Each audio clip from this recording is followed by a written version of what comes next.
Isang matinding pahayag mula kay Ellen Adarna ang nag-viral matapos niyang muling i-booking ang kanyang dating asawa na si Derek Ramsey tungkol sa sustento ng anak nilang si Lily. Ayon kay Ellen, mula pa noong October ay hindi siya nakatanggap ng anumang sustento mula kay Derek. Ngunit aniya, hindi rin matitinag ang galit niya kay Derek dahil nakikita niyang nagmamaganda ito at nagfe-flex ng mga mamahaling gamit na binigay pa sa kanilang anak na si Lily. Sa isang video, sinabi rin ni Ellen na forgiveness is for the people who deserve it and who ask for it. Iniiwasan niyang magpatawad kasi hindi siya si Mother Teresa. Ngunit malinaw pa rin ang mensahe na nais niyang iparating kay Derek na hindi basta-basta ang paghingi ng tawad at hindi basta-basta ang pagtanggap ng paghingi ng forgiveness. Isiniwalat din ni Ellen na noong January lang, nagpadala si Derek ng credit card at para kay Ellen, ito raw ay isang paraan upang pagandahin ang image ni Derek.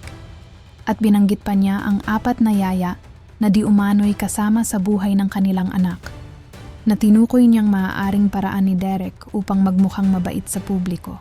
Mas naging matapang si Ellen at hinamon si Derek na maglabas ng mga resibo ukol sa mga binibili nitong gatas at diaper para sa kanilang anak. Nagbigay pa siya ng malalim na statement tungkol sa dating asawa. Look what happened to his first wife and son. Go deep into that.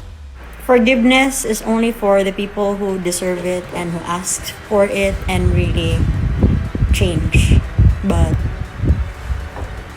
I'm not Mother Teresa, Dai. I'm not there yet.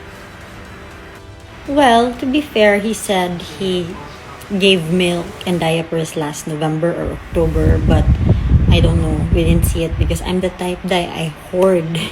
I hoard milk, I hoard diapers. I mean, diba? I even hoard makeup. What more food and stuff for my children? So, di namin yun nakita and di namin ma-trace. Sana he can provide receipts, so no, it's there. But he said that he sent milk and diapers in October.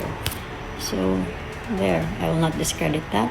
And I think this month he bought milk daw. That's good for 2 months, but I already bought also good for 3 months. So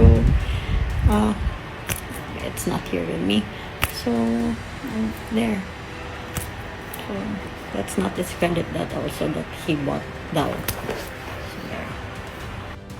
Since October last year, he hasn't given. So October, November, December, January. So came January, I had it. My family was like, nope, don't tolerate that shit. If he doesn't give anything, then no Lily. That's simple. So that's when I call them out and I think they panic. Well, nothing man. So there. But 2 weeks ago, less than 2 weeks ago, the credit card arrived. Yun na yan. And then grabe magka-flex, bili ng cars and all that. So, you know, you see where his priorities are. Like, oh my God. Well, at the time, October, November, December, I was okay with it because, it didn't really bother me because kaya ko naman eh. I mean, I can support Liana myself. But then it was my family who like knocked some sense into my head over the holidays when we spoke about it. They were like, what? Wala pa siyang bigay? You know what? Parang like, kung wala siyang bigay, then no, don't let him see Lily. Simple as that. Don't beg. Don't ask for anything. But if he doesn't give, then no Lily.